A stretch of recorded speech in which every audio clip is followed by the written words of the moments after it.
Americans love using their credit cards, the most secure and hassle-free way to pay. But D.C. politicians want to change that with the Durbin-Marshall credit card bill. This bill lets corporate megastores pick how your credit card is processed, allowing them to use untested payment networks that jeopardize your data security and rewards. Corporate megastores will make more money, and you pay the price. Tell Congress to guard your card, because Americans lose when politicians choose. Learn more at guardyourcard.com.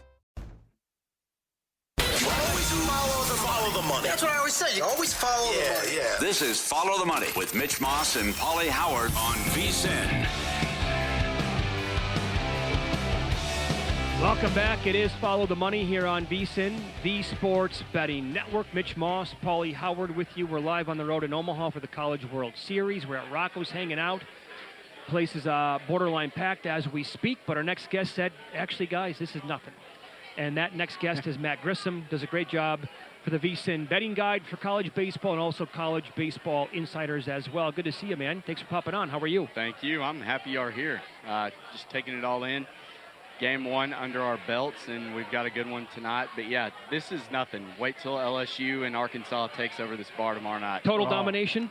Oh, yeah. Coastal's actually traveled really well. This has been, I mean, you see a lot of teal out here. But, of course, they just won, so hats off to them. They're out here celebrating. But, yeah, when Arkansas and LSU are in here, it'll be, yeah. You won't be able to move around. They're loud, too, with the Woo Pig Suey. Oh, yeah. They were doing it yesterday as well. Condolences on your tough beat. Tell people what happened here. It's 4-3 Arizona. They have the bases loaded, and somehow they lose 7-4. Yeah, it's college baseball. Even in we get to the 8th inning or 9th inning, and yeah, it would have been the bottom of the 8th, and Tony Pluta, the best closer in the Big 12, comes in, just gives up that double, scores 2, goes up 7-4. Would have ended 5-4 had all things gone correctly. The under 9.5 would have pushed or cashed. Just, I mean, that's betting college baseball. You're betting on kids and metal bats. Yes. And a lot of emotions playing in the College World Series. So that's hard to handicap. We felt like we did everything right, but, you know, at the end of the day, a loser's a loser. Okay, so then let's move forward, though, and look at tonight's game from a betting perspective. It is very difficult. Baseball in general, difficult to beat, obviously. All sports are. But Oregon State, price is about $1.90 favorite tonight against Louisville. Does it feel right to you? Patrick Forbes has been really good. I would look at a first 5, though. Bullpen-wise, Louisville ranks 150th in the country in bullpen. Ooh. They're terrible. And now they pieced it together last weekend to get here. I don't think they can replicate that, though. Oregon State's bats are really good. They're 150 in weighted runs created, which the nerd in me wants to deep dive into that. But basically, they're 50% above average for the college team as far as manufacturing runs. So I think Oregon State's going to be able to get after the bullpen for Louisville. But I think Louisville has a chance to shut them down. I think DraftKings had like a +1.5 for the first 5 on Louisville, and it was only -135. Not a bad play because, as we've seen here, it's up until the late innings, it was kind of tough to piece together runs even when you're getting on base early. I mean, they let off with a base hit in this, and here you thought, all right, well, this may go over, and then double play. You've got, you know, say what you will, it's the best 8 teams. Probably not, but they're the best 8 teams remaining, and they're here, and they're all playing. Fielding percentages are all pretty good. It's just going to be gritty, close games the whole way, I feel like. If it's Oregon State, Coastal Carolina, what do you think?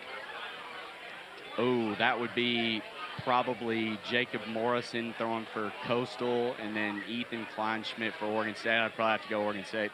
Yeah? Okay. Yeah, I hate to bet against the team on a 24-game win streak. No kidding. But, yeah. You know. Incredible. I was down on Oregon State all year. You're not playing in a conference. You're beating up on bad West Coast teams, and here they've done it in back-to-back weekends in the regionals and supers. So I have no reason to doubt them at this point. They look like, you know, they're probably the best team out of that side of the bracket, with all respect to Coastal. Early game tomorrow, Murray State against UCLA. UCLA on the run line, they're 2.5 runs. Total here is 10.5. They're also higher than a $3 favorite just to win the game outright. Murray State plus the 2.5 runs feels like a very popular bet so far. Yeah, that was the only one that got 2.5. We were kind of waiting on it. Maybe Arizona would have gotten it, but it never touched it. Murray State, it may be too late to back the Racers. It's amazing that they're here, but what they've done through the Oxford Regional, go to Durham, take out Duke, even after losing, to be an underdog in that situation, you lose game 1, and it's kind of like, all right, well, we had a great season. We made it this far. No, you win game 2, you win game 3, go to the College World Series for the first time in program history. That is a storybook ending, but I don't think it's over. I think they can still win a game here. I don't think they're 2 in barbecue. I like them plus the 2.5. I'm not a big believer in UCLA. Okay. I think they're 6-7 in quad 1 wins. They haven't beaten up on anybody really good. Meanwhile, Murray State the last 2 weekends have. So I have no reason to not back the Racers in this. If you're the manager of UCLA, would you throw your ace? Hold them back? What do you think? I think you have to throw Michael Barnett. You say what you will. I mean, Murray State has done it to Ole Miss, to Georgia Tech, and now Duke. These were all top-tier teams in their conferences. I wouldn't sleep on them and try to get cute and throw off. You need to win. You need to win the first game. It's very important. Is UCLA good enough to win the whole thing? The minute I say no, they probably will. But no, I think Oregon State is probably the best West Coast team. And then you've got an SEC school probably in the championship on that side of the bracket. Okay. Maybe if UCLA is on the other side of the bracket, I could make a case. But I don't think – I think it's going to be LSU or Arkansas in the championship on that side. You did a great job in the betting guide. Encourage everyone to get it. Walk us through the late game Saturday, Arkansas, LSU. And if it's Arkansas who happens to lose, should we then take a future on Arkansas based on the pitching depth? And take us through your handicap of that game and what changes determining what team loses. I do. So I hate to say there's no value in backing Arkansas to win it off because I still think they're the most solid team, but I think they're, plus 210 right now to win it. So fast forward a month and a half ago, we're in Alex Box Stadium. Arkansas is taking on LSU. And Cade Anderson throws game 1 against Zach Root for Arkansas. It's ace versus ace. Arkansas lost that game 5-4 in the 10th inning. Keep in mind, this is at LSU. Next game, Anthony Einson throws. This instead of a lefty on lefty, this is a righty. And Arkansas, for whatever reason, can't hit righties. We got run ruled in that game and then salvaged the series sweep by winning game 3. But I would not be surprised, Jay Johnson, if he throws Anthony Einson in game 1 to try to get that win. Now, the difference is you've still got Zach Root throwing, and LSU bats a little less than average against lefties. So you still got a lefty versus righty, may equalize it. I think it's going to be a tight game, but if Arkansas were to lose that game, I think they've got the pitching depth to come back from the loser's bracket because you're still going to have Gage Wood. You've got Landon Bottleshees from Ohio State. You've got Colin Fisher, who is a midweek guy. You've got so many bullpen arms. Gabe Gackle, who started the season as our ace, then got demoted to a bullpen guy. He's been nails since he got back. The list goes on and on. The Razorbacks are number 1 in Team Sierra. They're number 1 in weighted runs created for the remaining field. So they're number 1 in fielding. The most complete team. I do think Einson is probably one of the top arms that they'll ever face, and he's had their number once, and I wouldn't be surprised if he has it again, but I don't think they could win. I don't think LSU could win 4 straight. I do think Arkansas could. Very good. What do you make of the total tomorrow night? It's at 9.5. Under. Dead under. Dead under? Yeah. Dead under. Okay. Yeah, today I feel like was kind of a fluke. I feel like Omaha unders are going to be a thing. Would you play any alt unders in some of these matchups? I would want to see what it was. I feel like Arkansas LSU is going to be like a 3-4, 3-5 type game. Okay. So maybe an 8.5. Like Pauly said, your numbers in the guide and what you did overall was so good. It's up at vsin.com. It's on Twitter as well. And it just, to piggyback what you said about Arkansas, the numbers just jump off the page telling me that they were the best team in college baseball. Yeah. And they've been like that for 3 months. So that number, I tried to hit it as many times as I could. I think preseason they were 14-1. Circa had them at plus 900, I think, just 3 weeks ago. And then, they had a really tough draw. They had a tough path with Tennessee in the Super Regional, who was my third best team in the country. It was Arkansas, LSU, Tennessee. And here Arkansas is going to have to go through the top three. If they beat LSU tomorrow night, I mean, they're in the driver's seat. For sure. Okay, so you've been coming here for how many years? This is only my third year here. Okay. You love the sport. LSU set the record 2 years ago for the most shots here at Rocco's, almost 69,000. Can they beat that record this year? No, I don't think so. I don't think anybody will ever touch that record. Okay, I was going to say, if not, what if Arkansas is playing all the way through here, right, and winning? You're telling me the Razorbacks can't get there either? I don't think so, because to my knowledge, they changed the rule that you have to be here to buy the shots. You have to be here, yeah. Yep. And so you're talking about 70,000 shots that are going to have to go in somebody's stomach. And I know the guys from Baton Rouge and Fayetteville can drink, but these new branded, these things, these are much more potent than they have been in years past. Okay. And Good research. We had about a dozen last night, so yeah, I was feeling it. So a dozen this year stronger than a dozen in previous years. 100%. Great job. Good to talk to you. If you're into futures wagering, fantasy, or just like the thrill of calling your shot, you need to check out xcutter.com. It's basically the future of how they play. Think of it combining a live auction with the strategy of sports betting. You choose who you want to bid on, players, teams, golfers, even horse racing. Over 1,000 athletes and teams to choose from across every major sport.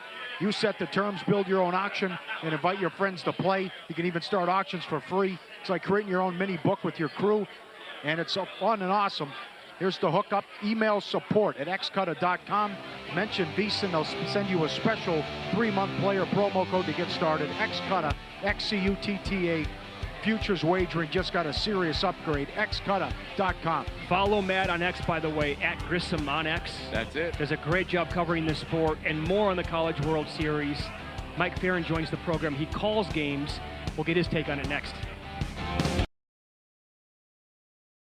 Americans love using their credit cards, the most secure and hassle-free way to pay. But D.C. politicians want to change that with the Durbin-Marshall credit card bill. This bill lets corporate megastores pick how your credit card is processed, allowing them to use untested payment networks that jeopardize your data security and rewards. Corporate megastores will make more money, and you pay the price. Tell Congress to guard your card, because Americans lose when politicians choose. Learn more at guardyourcard.com.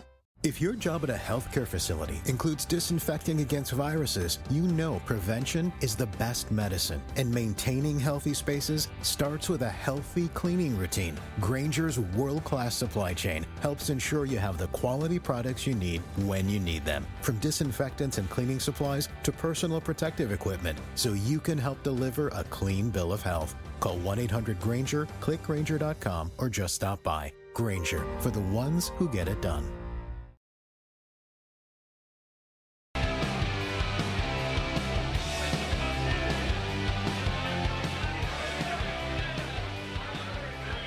Welcome back. It is Follow the Money here on VSiN, the Sports Betting Network. We're live on the road in Omaha for the College World Series. We're at Rocco's, home of the Jello Shot Challenge.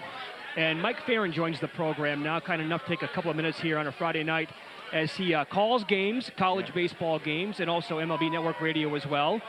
Good to meet you, Mike. Thanks for the time today. Yeah, it's great to meet you guys. Welcome to Omaha. What do you think so far? It's awesome. It's truly like one of those bucket list things that you got to do right at some point. And I've been told by several people, and I'll raise my hand, I hate to admit this, I've never been to Baton Rouge for a college football game. I hate to admit it, but that's just how it is.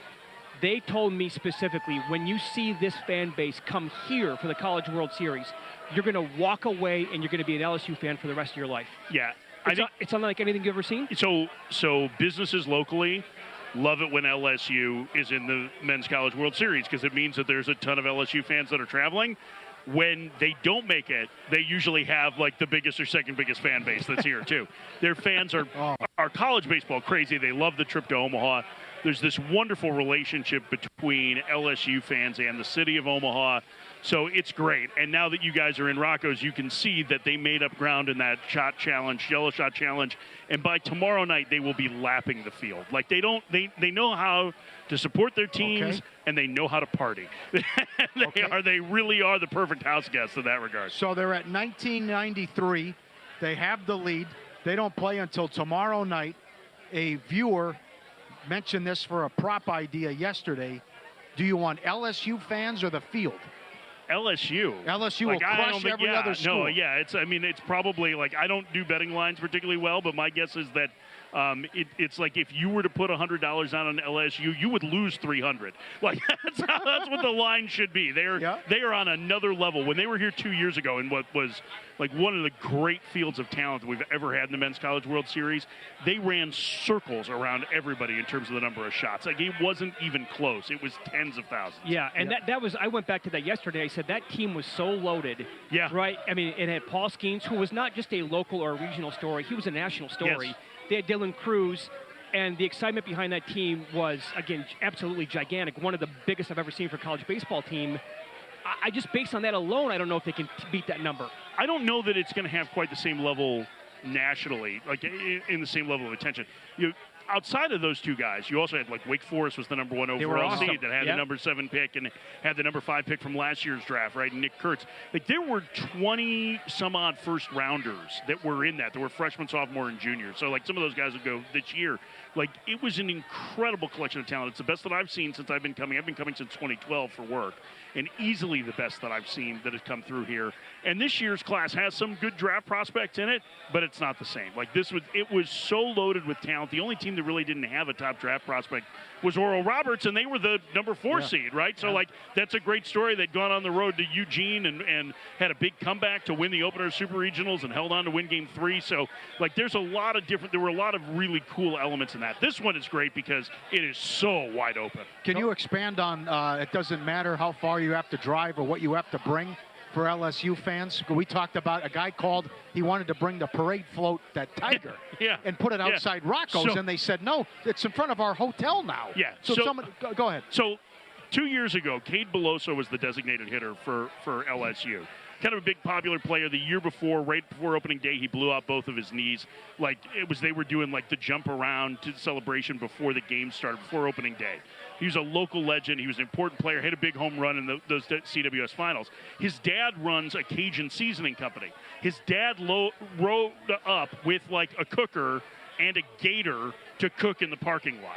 So, like, there was literally a tailgate cooking gator in the parking lot outside Charles Schwab Field. It was insane. And, like, the party starts early with them, and it won't stop until LSU goes home, and even then there'll be some stragglers that want to hang around. It's great. How was the gator? I never got to try it. Unfortunately, nobody saved any gator for me. I personally am a fan of gator. I think it's delicious. But, I'm not that connected. So, A friend of ours said LSU fans think beer is an alcohol. Yeah, I think it's water. Like, I think that's what it is. It's probably, it might be easier to drink in Baton Rouge than that. So just get an Abita and go, and one guy's been doing this since 1981. He came over here yesterday. And this is his vacation every single year. And he'll do it 9-10 days in a row. And he's like, no, I'm up by 4:30. We're there by 6. And he was running down how many, like, cases of beer they bring and how much ice they have to bring and, like, the whole menu of food that they're cooking the entire day. And it's like rinse and repeat for a week or 10 days. So I covered only Major League Baseball for 6 years. I had done some college and then was working for a team. And so I just didn't have the hours, right, to be able to cover it. So when I left them, the first thing I wanted to do was come back to college baseball, in large part because I wanted to be able to go to Omaha for a week.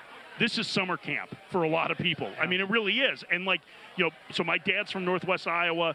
He went to Southern Illinois back when they were making the Men's College World Series. He used to come here when he was a student. His dad used to take him when he was younger. They're not even big sports fans. Like, my grandfather was not a big sports fan. My dad is not a big sports fan. And they would come here because it's one of the big events of the Midwest. And this is the 75th year it's been in Omaha. And there are so few sporting events, at least domestically, that you can just tie to one city, right? And this is one of them. And I'm really gratified by seeing the growth. The first time I came here for Sirius was in 2012. So the second year of this new ballpark. And just watching the way it's grown in terms of the number of people that show up, the way people are experiencing it.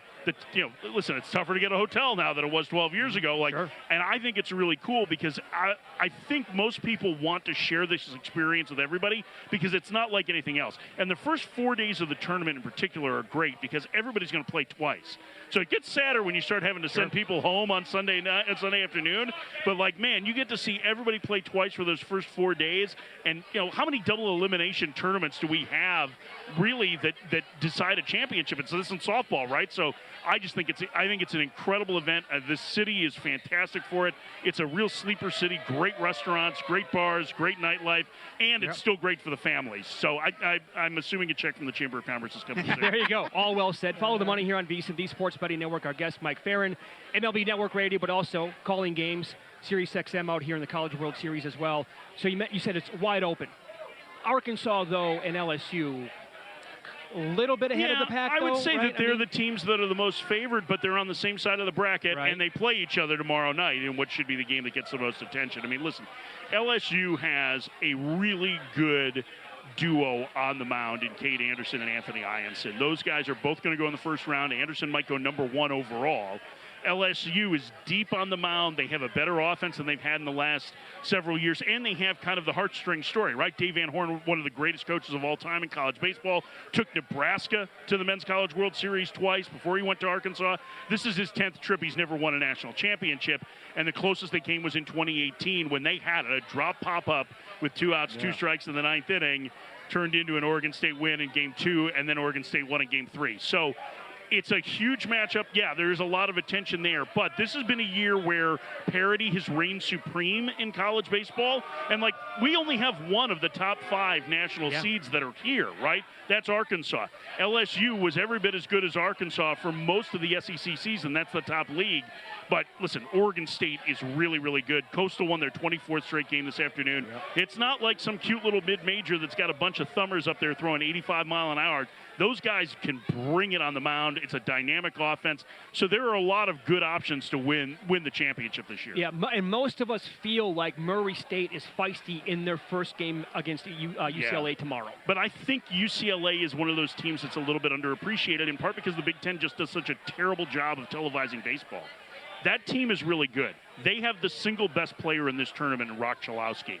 He's a sophomore. He'll be a high pick next year. He's the son of a scout. He is an unbelievably talented player. He is a very good defensive shortstop who had 23 home runs in a ballpark that is not easy to hit home runs in. And, oh, by the way, he walked more than he struck out. So, this guy is legit.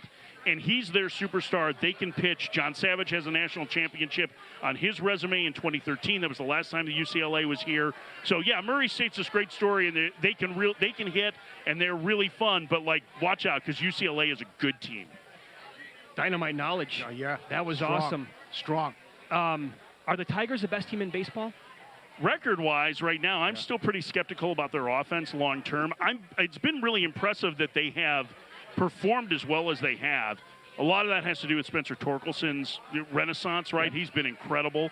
And they have a great starting staff. Overall, Tarek Skubal gets most of the attention, but they have depth there. Jack Flaherty's figured it out. Reese Olson's been dinged up. I think he's one of the more underrated starters in the league. I think they're good. I don't know that they're going to end up lapping the field in the American League. That's a weird league. It's like where the National League was 10 years ago, where it's really bunched, and I think there's probably 11 teams that have a chance to make the postseason. That's, I think, probably spot. We were making the case earlier for the Blue Jays. Why not the Blue Jays? There's 38-30 right now. I mean, the why not would be you don't believe in this offense, and that there are some signs in their rotation that maybe they're overachieving at this moment.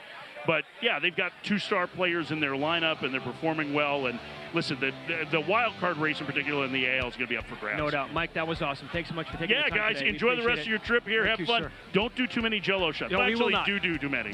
Do too many, yes. And have great calls throughout as well. There you go. We'll get into tonight's Game 4 of the NBA Finals up next here on Follow the Money. It's VSiN, the Sports Betting Network. Are we supposed to dress up tonight? How are we going to get in? I have no idea. Back on the program, it's Follow the Money here on VSiN, the Sports Betting Network. We're live.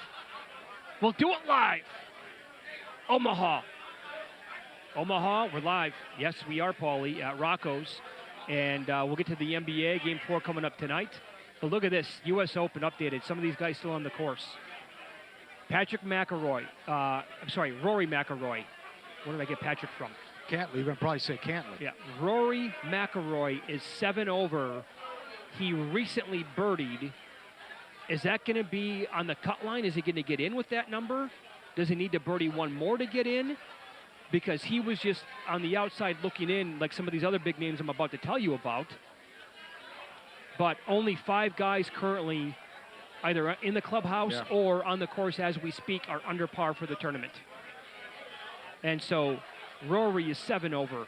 Aubert, 8 over for the tournament, 6 over on the day. Fitzpatrick, 8 over for the tournament.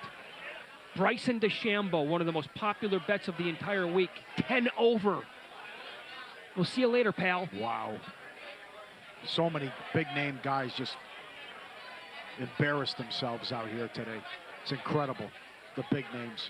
And as you said earlier, those parlays are the guys with the miss the cut stuff. Right? Well, I know people who are betting Rory to miss. Yeah. And if he can scramble this together here all of a sudden, patch it up and get to 6, it's probably going to be in. Probably going to be good enough. Are you showing Spawn 3 under or 2 under? Let me get to the top. All right. He's 2 under and he's in. Oh, he is? Okay. He's in the clubhouse. All right, I'm way behind then. So you got to love where Hovland's at. Oh, yeah, you're feeling good. 1 under and 2 back. You think Burns and Spawn are going to come back? And then it really opens it up, and these other guys could maybe make a case, too, that are even or even 2 over. So as bad as Koepka played today, sure, he's still tied for 10th and 2 over. So let's go, Oakmont. Come on, baby. Let's do this. How great this weekend could be. Do you want the winner to be 5 over? Yes. 6? Yeah, fine, sure. Whatever? Okay. Yeah, damn right. Absolutely. No, Koepka, I mean, if he's T10 and he's 5 back, clearly in this thing. I think Russell Henley, it's been a pretty good showing for him. He's at that same number. You keep bringing up Adam Scott. I don't disagree with that. And if you're holding Hovland at 60 to 1 and also Griffin 70 to 1 and also top 10 on him. Yeah, he's even through 17. Yeah, 16. I mean, so he was 3 under. Ugh. Well, but still, I mean, no, I understand that. I know. But I mean, you have both of those guys, and that's a good feeling going to bed tonight. Yeah. Dietrich just double bogeyed, and that makes it now 4 golfers under par because he was 1 under. Wow. This is wild. I mean, it's too bad. Burns had that. Did Burns go? Yeah. So Burns went late yesterday, right? So the last 5 winners here have gone in the U.S. Open have gone late Thursday, early Friday. Oh yeah, that really helped out. And that really helped out Burns here. He sunk a long one, by the way. It was either on 17 or 18 to get him to that score at 5 under and put him where he's at right now. And Sam Burns is a very good, pro. He's awesome. He's not one of the elites, but it would be a name that, if he wins a major, I don't think he'd have to be surprised. Would be surprised at some point in his career. I'd like to see Bezuidenhout do one, man. Drinking the rat poison on accident when he was a kid. Oh, incredible. And he's 3 over right now for the tournament. That'd be one of the best stories you could possibly get. Yep. Projected cut 6 over. So, again, the big names. That's Fleetwood, English, Aubert, McIlroy, Woodland, Reed, Matsuyama, Fitzpatrick,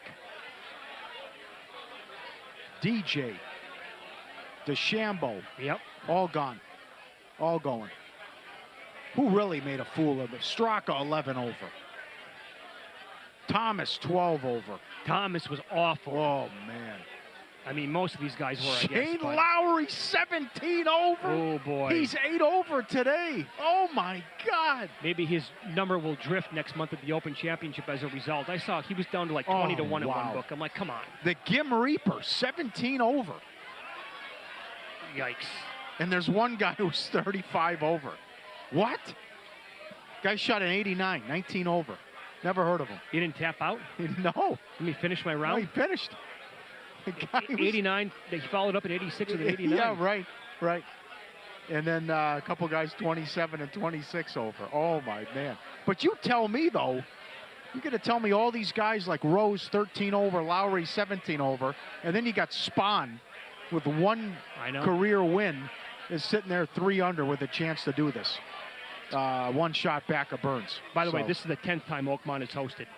I mentioned that earlier about only one hole-in-one before today. Yeah, Perez second ever hole-in-one at Oakmont. That's right. Yeah, okay. Would you enjoy, you're a bad golfer, as am I. Would you enjoy golfing, just like experiencing a golf course like this one time? Playing? Yeah. What are you, no. You crazy? I played Shadow Creek in Las Vegas twice in my life. It's I'd never do that. Biggest not going to put anyone through that. Yeah. I couldn't even enjoy it. The last time I was golfing, I picked the ball up and I threw it. I was like, I can't hit it straight. Yeah. It was, no. I told you that story before where I zipped the club about 40 yards down the course right by John Hansen's face. You threw the club and almost hit him? I missed him by 2 feet, maybe. Tough, yeah. He'd still be in the hospital. Yeah. That's 20 years ago. May he rest in peace, Brian Blessing.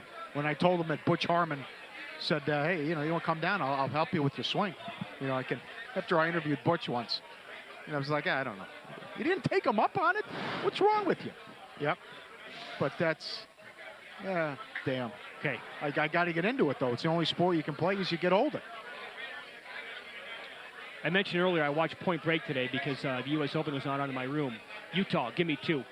Are you going to give me 2 units tonight on the Pacers? Or is it a regular bet? All right, I'll go up to 2. You want 2 units on them? Yep. Plus 6? 9-1 in clutch games. Bench points, 49-18 last game. OKC, record when leading entering the fourth quarter, 61-2. But in the finals, 1-2. Pace. Carlisle keeps talking about. He's out-coached Dagnout. In the last 35 years, no coach has won more games as a dog in the NBA Finals. This is all part of the plan. Well, we're going to come out and hit you with a sledgehammer early on, but in the fourth quarter, we're going to wear you down with our pace and our depth and how we play. And again, I can't get enough of this. It's 100-73 Indiana in the fourth quarter of this series. They beat the Thunder last game. The Thunder shot 45% from 3. Beating them in the paint. Killing them at the bench points. So good in clutch games. Halliburton making all the plays. So many guys that can hurt you. And you can't trust OKC on the road. No way, no how. And I think this point spread's ridiculous. To again be 6. When you lost the last game, they took you out in the fourth quarter. SGA ran out of gas. I give these guys credit at ESPN. Windhorst, Tim Bontemps, and Tim McMahon. They all said OKC looked out of gas. And guess what? Short turnaround. We're back at it tonight. All plays into the hands in the favor of the Pacers. And again, 0-8 ATS on the road in the playoffs for OKC. You got to love the Pacers tonight. So this team is 34-14 since January 1st. Yep. 34-14. Okay, and they have awesome wins. That's regular season. Straight up. I think that was before the playoffs, yeah. Yeah, that's... yeah. So then consider that along with what they've done in the playoffs and who they defeated in 7-game series and who they beat along the way to get to this point. I feel like the power rating here is still based all on Oklahoma City from day one of the year. Yeah. And they're also including Indiana for the first 2 months, which... Clearly, there has to be either an upgrade to Indiana at this point or some sort of a downgrade to Oklahoma City.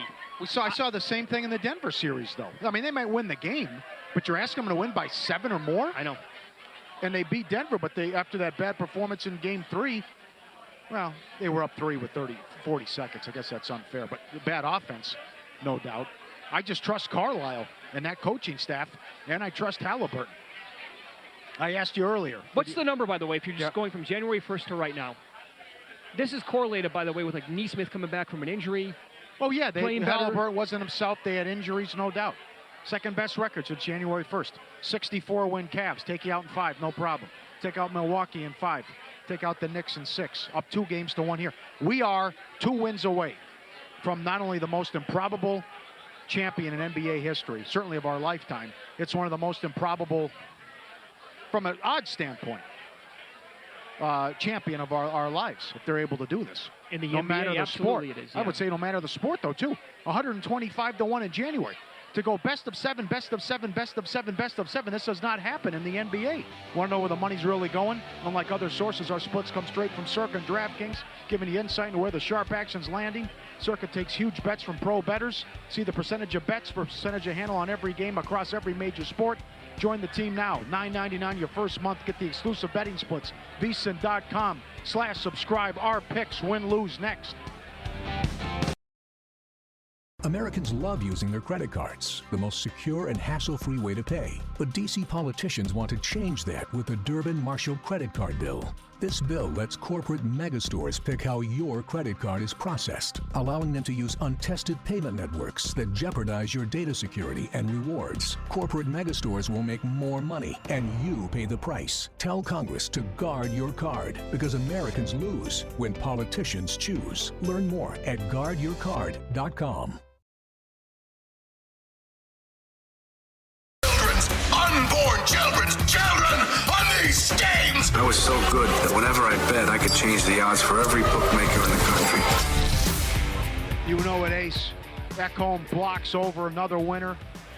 That props 11-1 last 12. Thanks for Jonathan Davis putting me on that. Pointing that out weeks ago. Rodriguez to have an assist, no dice. Panthers money line, no good. First time in Stanley Cup final history, a team was down 3 goals after the first period and won. It's only happened, 4 times that a team's been down 3 goals in the Stanley Cup and won. And the last road team to do it before Edmonton, the 1919 Montreal Canadiens. Get out of here. No hat trick, -190. Still alive. No shutout, -120. Panthers in 6, +475. Bennett to win the Conn Smythe, 30-1. He's +150 now. Well, we have 10+ goals in a game, no, -170. NBA Finals under 5.5 games, -130. We're on life support there. No hole-in-one loser. Perez gets it done, the second ace in history at Oakmont. Ben Griffin, top 5, 9-1. 2 units, Pacers +6 tonight. Bob over 28.5 saves. It's 4-0 to the over. In the Cup final, it's $1.20 tonight. Dort over 1.5 made threes, $1.60. Right back with Ekholm over blocks, 1.5 tomorrow. Huge game 5 in Edmonton. Good luck, everyone. All right, the pending SGA to average under 33.5 points per game in this series, averaging 32 right now. Really hoping that he scores like 18 tonight. That'd be great. Pending to win the U.S. Open, Scheffler +480, Rahm at 14. They're still in it. DeChambeau and Aubert, they're not. I think they're going to both miss the cut. DeChambeau's definitely going to miss the way it looks. So he was very popular. No bueno. I'm going with this Angels pitcher tonight. Walks over 1.5, -130. Konowitz? I don't know. JVT pronounced it that way earlier. He's an Angels fan. I'll go with that. He's been walking the ballpark a lot in his recent games. He's gone over in several games. Takeaway's last game only had 1. But it was a handful of games before that where it went to 2, 3, 4 walks per game. More than 4 walks per 9 innings and 33 walks on the year in like limited innings pitched. So I'll go with that. And I'm on the Pacers +6 tonight as well. All right. Got to prove it. Got to prove it to us, OKC. No doubt. Want to bet smarter this football season? Become a VSiN Pro subscriber today. Get a full year for just $199 plus a full free pre-order of the NFL Sharp Betting Playbook by Josh Applebaum. No-nonsense guide to reading the market, spotting sharp action, and making smarter bets. Sign up now. Instant access to the morning email from Bill 80 to set the scene and the tone. Every best bet, every host, every guest, the betting splits, DraftKings, and Circa, the dog videos, our NFL betting guide, which drops July 1st. Limited time offer, VSiN.com/subscribe. Code BOOK to sign up, VSiN.com/subscribe. If the Pacers win the game tonight, how strong do you want to be with your opinion on the series? Are you going to say? Well, what's the series price? No, I'm going to say. Do you think it's over with? No, neither do I. Can't go there. OKC's talented group, but that's still, even if you have these future tickets on the Pacers, still you're up 2-1 You got a game at home. You're OKC still minus 220. And then if you win this game, you're still going to be a 9-point dog and a 5-point dog. And who knows what Game 7 would be. Maybe Game 5's higher. It's nuts. Paul, you didn't really have many great hedging situations before the series started. I mean, you could have bet the Thunder to win Game 1 in the series, but that's a loser already to shrink down the price. Yeah. If you laid 1.5 games with the Thunder, not looking so hot.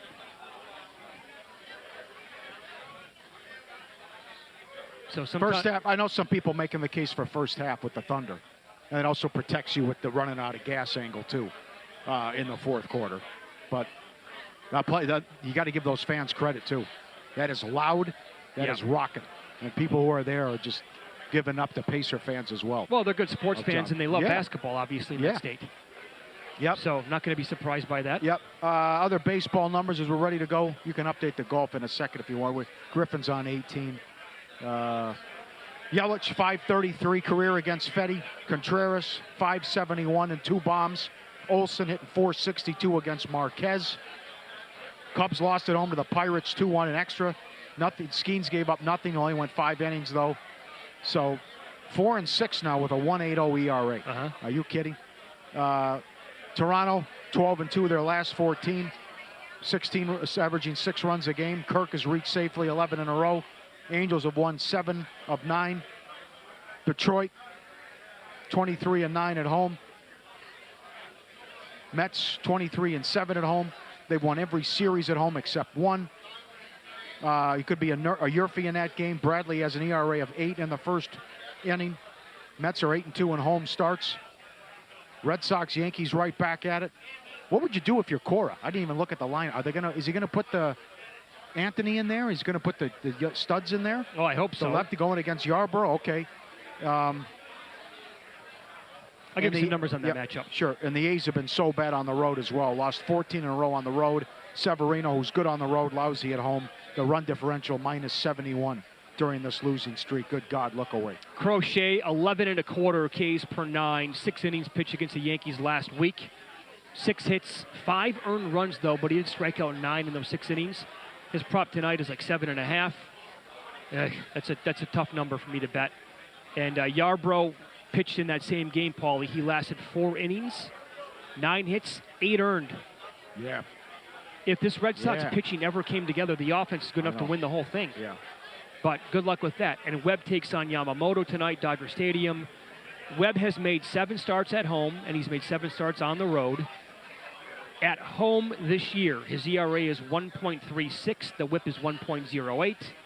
On the road, that number goes to 3.95 with the ERA. And it's 1.5 runs higher in his career on the road. 4.11 career ERA against the Dodgers, 1.36 whip, and a 3.89 career ERA at Dodger Stadium, a 1.46 whip in that time. One more thing here on the significance if the Pacers hold serve at home. You'd be 1 win away from the title. You were 125-1 in January. You were 60-1 before the playoffs started. Only twice in the last 50 years has a team been a dog of $2 or more and won the damn thing. That's just in the final matchup series price. The Raptors against the Warriors and the 03-04 Pistons. That's were 5-1 dogs against the Lakers. You also had Golden State they were 30-1 before the season started, and that great team with Curry, and they took out Cleveland. Other than that, how about that? 30-1's one thing, right? 125-1 or 60-1 entering the playoffs. So where we're at and how close we are if the Pacers win tonight and go up 3-1. Now, great numbers. We are back tomorrow morning, by the way, 10 o'clock Eastern. Yes. And we're going to go until 1 p.m. here at Rocco's in Omaha, doing a 3-hour show. We'll have great guests again, talk about sports betting here with the College World Series, but also the U.S. Open, full baseball card. Hockey again. We'll recap the NBA, what took place. We're on bright and early tomorrow. I don't know if we're going to get much sleep tonight. I'm not saying that because we're going to go out until 4 o'clock in the morning. It's because the music is going to be at a jet engine decibel until 2:30 in the morning probably. And yes, we sound like we're 112 years old right now. What a bad beat. You going to love that tonight? You have no chance to fall asleep. 3 pillows around the head. 2 o'clock, yep. Yep, and the other thing, apparently, he's juiced in. We got guys who can get us into the LSU tailgate. So what this is, you got the, guest telling us about fried gator and bringing that in, and they start drinking at 6 o'clock in the morning, and beer isn't alcohol to them, and the setup that they have. I can't imagine what this LSU tailgate was going to look like and what that'll to be a part of that scene, right? What's it going to sound like with a bunch of Orgerons, the Cajun accents? Yeah, sure. And then they're gonna, if they think that beer is not even alcohol to them, and they start drinking at 6 o'clock in the morning. Well, who said those that? are going to be fun conversations. Somebody said I have a problem understanding them before they drink. Okay, and then when they drink, I have no Our buddy chance. Kelly said that. Okay, that's he goes, it's right, real thick accents, and then you throw on who knows how much alcohol on top of that by noon. You're like, okay, I don't know where this is going. Yeah, should be fun. All right. But they treat everybody like their family, evidently. Complete strangers. Come on out. I'm all for it. Gumbo, jambalaya. I think the gator is more. I think bringing up the parade float is one thing, but the gator's another with the cook. Bringing up the gator 2 years ago. Hey, you got to have everything. It's seasoning, right? They love their program so much. The guy actually drove up a tiger that looks like it. I can't even tell you how big it is. Yeah. Mitch got on Instagram. I put it on X. It was a great timing, too, after they said, yeah, you can't have that out here. That's in front of our hotel. Awesome job by Good everybody job, involved crew. behind the scenes. Absolutely. Yeah. Prime time's next. Good luck with the bets tonight. Americans love using their credit cards, the most secure and hassle-free way to pay. But D.C. politicians want to change that with the Durbin-Marshall credit card bill. This bill lets corporate megastores pick how your credit card is processed, allowing them to use untested payment networks that jeopardize your data security and rewards. Corporate megastores will make more money, and you pay the price. Tell Congress to guard your card, because Americans lose when politicians choose. Learn more at guardyourcard.com.